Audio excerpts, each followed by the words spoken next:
Good evening and welcome to the non-league goal show, the first edition of 2019, and plenty of action on the way for you tonight.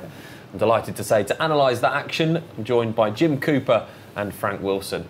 We start tonight at the top of the Bostic North Division between two teams who were defeated in last year's playoff semi-finals, and they find themselves in first and second place in the league going into this one.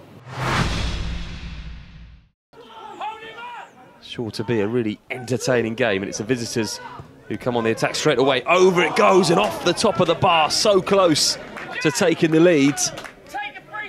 It looked like a cross, but it just flicked off the top of the crossbar. Unfortunately for Swifts, managed to fall to those in black and white. Lovely move again by Bowers and Pitsy. Maybe a chance for a shot, and it is a shot, and Haig does well. Low down to his left-hand side. There was a foul in the build-up, and I think there's going to be the first yellow card of the game. But the referee allowed play to go on and was hit ferociously there by Thomas Stephen. Good save from the keeper as well, Haig. And it will be a yellow card to Luke Wilson. Again, it's a late challenge, and it's going to be another yellow card for Swifts, and this time it's the skipper, Krasnicki. No complaints whatsoever about that. Does give Bowers a chance to put the ball into the box again. It's well cleared by Swifts, but only to the halfway line. It's launched back into the box, and it's fallen into the path of those in red and white, and it's dinked over. Maybe a chance at the back post. And Martin Stokes just couldn't direct his header down.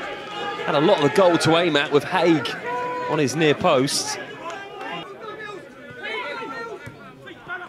Again, Bowers look to come forward, and again they look really dangerous as well. Maybe an opportunity into the box they go. Chance to put it all the way across, and it's the back post this time. And it's the same outcome. And this time, Callum Lee just couldn't direct that ball towards the Swifts goal.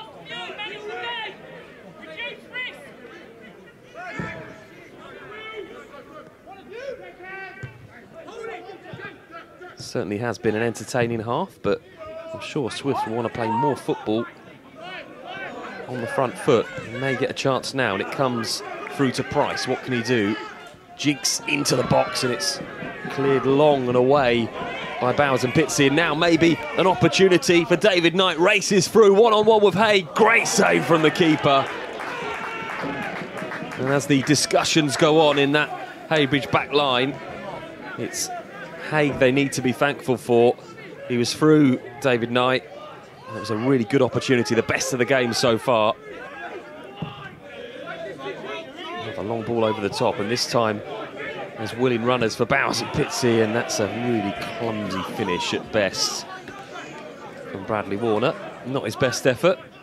Again, they look for that long ball over the top. This time it's Krasnicki who just intercepts and tries to get away from his man, and it's going to be a foul, and I'm sure it's going to be a yellow card for James Thomas. It will be a booking for the Bowers man. No question about that one either. Krasnicki had just gotten away from him. Good opportunity from the free kick. Into the box it goes. It's fallen to the floor of Wilson, and it's going to be put in. And it's going to be put in by Kendall right on the line. And I'm sure Wilson will want to claim it, but I think Kendall just got the last touch to see it over. What a big goal that could be for Haybridge. Really good delivery. It was Wilson who did ever so well to create the opportunity. And yet it's going to be the goal for Charlie Kendall right on the line. Needed to make sure. So important in a game of this magnitude. And Haybridge Swifts, you have to say, against the run of play, take the lead 1-0.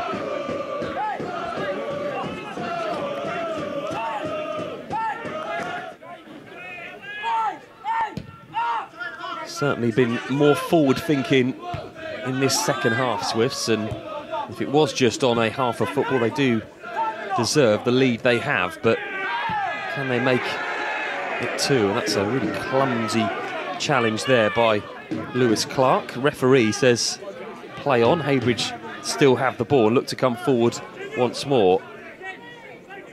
Neat turn in midfield and tries to play the ball in, and again it's a really clumsy challenge, and shortly this time there will be a yellow card and Lewis Clark can have no complaints. He got away with the first one, the referee let play go on. He's not going to get away with that one. Yellow card for the Bowers man.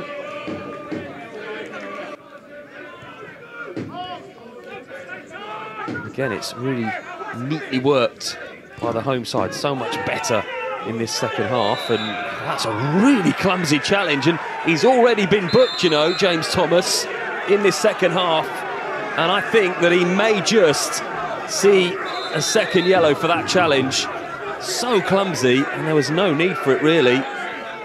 Adlington Parr was going nowhere, and surely the linesman had a really good view of that. Now, what is the referee's take on this going to be? Well, you have to say James Thomas is a really lucky boy. In comes the corner.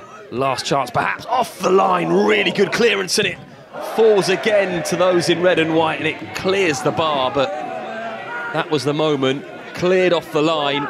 Toib Adeyemi to the rescue, and the points for Swifts.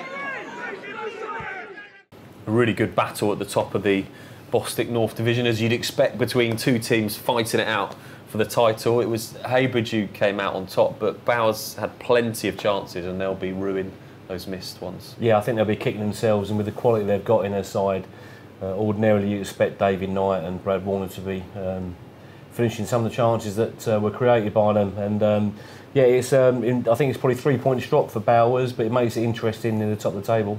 Yeah, just 4 points in it now. Will Rob be feeling really frustrated at the fact that they're playing their nearest rivals and a team that are going to challenge them all the way, and had a real opportunity to put that game to bed in the first half? Yeah, he will be. And if I'm being brutally honest as well, I think that you know, they probably went there with a game plan probably not to get beaten, to keep that distance intact anyhow. And then as the game unfolded, with all the chances they had, I think they'll find themselves, you know, thoroughly disappointed they didn't come away with the 3 points. It was one goal that did the damage, and it was probably Haybridge's only opportunity, clear-cut opportunity of the game. We'll take a look at the goal now, Frank, and it was a well-delivered free kick. Yeah, first of all, great free kick, and first glimpses, Wilson takes it really well. It's poor marking, to be honest. There's a hint of handball there, but it takes a deflection through. Don't think it's intentional, and in the end, Kendall makes sure of it and scores. But real huge blow for Bowers, to be honest. It's what happens in close games. Great deliveries, key moments in games, and a good composure in the box, and it was a good finish in the end. The defence just, as Frank said, switching off for that one vital moment in a big game. Yeah, I mean, to say it was a very, very good flighted delivery from the free kick, and they are hard to defend when they're into the danger area. But again, you know, if you're the centre half there, you've got to be winning that all day long and clearing your lines. Yeah, it was a really important victory, and I guess the teams that, when you're at the top of the table, and perhaps when you don't play so well in those big games, to actually come out with a win says a lot about where your season could go. 100%. Between two teams, tightly pitched at the top. You know, it's a testament to Haybridge really to sort of hang on in those sorts of games, and like I just said, it comes down to key moments. Sometimes you can get dominated as a team, but you get your opportunity, and if you've got the quality to score, then some could argue you deserve the win. Before we move on, we must take a look at the incident in the game. We had a poll on this at the beginning of the week, whether it should have been a second yellow card, and Jim, you certainly think so. Yeah, I mean, I'd go as far as it. I probably would have given a straight red if I'm being brutally honest. It was a very temperamental game, very tetchy. Both sides were quite physical at times, and although I think the Haybridge player kicks the ball away after he knew it was offside, you know, for me that's a deliberate foul in the back, which could have caused him some damage, if I'm being brutally honest. So I would have given a red. Much debate about referees all the time, and they do a very difficult job, but the linesman is right by the incident. You would have expected maybe a little bit more support from him. Absolutely. You know, as soon as I saw the incident, I was looking at the linesman to see what involvement he had in it, to be honest, and for the outcome to have been for him to not have been punished and branded a card of any kind, it's just wrong on all counts. You know, the player is foolish to even do that, to jeopardise his team and put his team in a situation where he's already on a yellow card, and to do something like that that's off the ball because it gets given offside. I just thought it was stupid. We put the vote out on social media earlier in the week, and 54% of you said that it should have been a second yellow card for James Thomas. Right, plenty more goals from across non-league for you now. This game was evenly poised in the first 45 minutes. However, it was early on in the second half that Worthing took the lead. Ollie Pearce fed in David Ajiboye to trick Louis Wells in the Margate goal to coolly finish to make it 1-0. However, as the second half drew on, the home side made their way back into the game. Jake Paxman, with some trickery on the wing, created a great chance. Sidley Warden, on the other hand, was brought down inside the area, and it was a clear-cut penalty to the home side. Only one man was fit for the occasion. Franny Collins scored emphatically in the 88th minute to make the scores level and the points shared in this Bostic Premier League encounter on Saturday. Both these sides so far this season have well staked their claim as potential playoff contenders, and Lewis showed exactly that early on in the first half. Omar Lawson emphatically finishing for Lewis to make it 1-0 to the away side, their momentum certainly showing in the early spell of the game. Then what can only be described as how not to take a goal kick was shown shortly afterwards, and Enfield got back into the game. Their goal came courtesy of Sam Youngs, who showed he can certainly finish under pressure and gave the share of the points between both sides in this North London clash. With the current top two sides in the Bostic Premier League performing well, Dorking Wanderers knew that they had to apply the pressure and also keep winning. Kieran Lavery looked like he'd done just that in the 68th minute, and with that it looked like all 3 points were heading back to Meadowbank. However, there was a moment to forget for the goalkeeper Slavomir Hook. George Sanders must have been laughing in his sleep as Hook managed to fumble the ball into the back of the net to gift-wrap a goal for the home side and end the scoring at 1-1 between both teams. This Bostic Premier League encounter really was a tale of two halves in this game in Kent, and it was Brightlingsea Regent that took the lead on 25 minutes. After some rather woeful defending, Harvey Hodd was the grateful recipient to make it 1-0 to the away side. And it got even worse for the home side on 48 minutes. Some rather nondescript defending let in Billy Hunt to score the second for Brightlingsea. The away side heading for 3 points. But Tunbridge made their way back in, and thanks to Tom Parkinson's header on 76 minutes, the game was very much back on.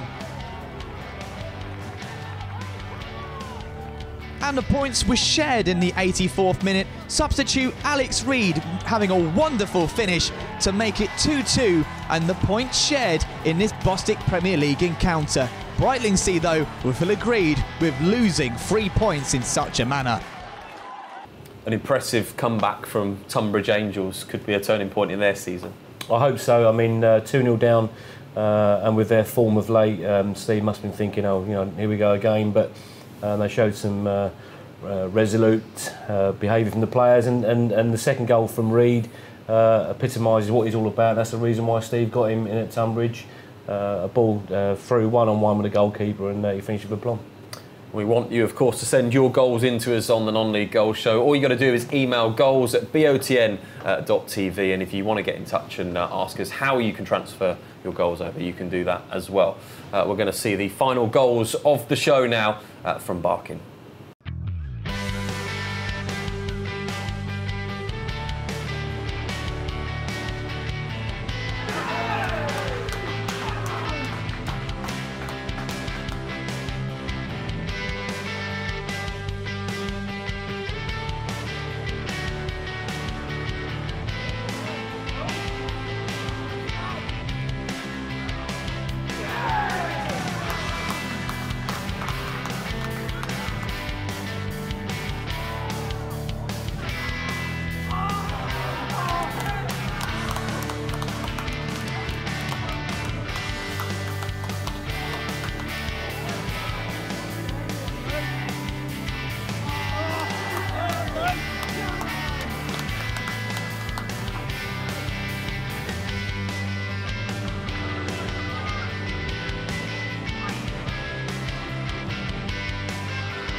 So don't forget, do send your goals in, goals@botn.tv, and we can get them on to next week's non-league goals show. My thanks to Frank Wilson and Jim Cooper, and we'll see you again next week.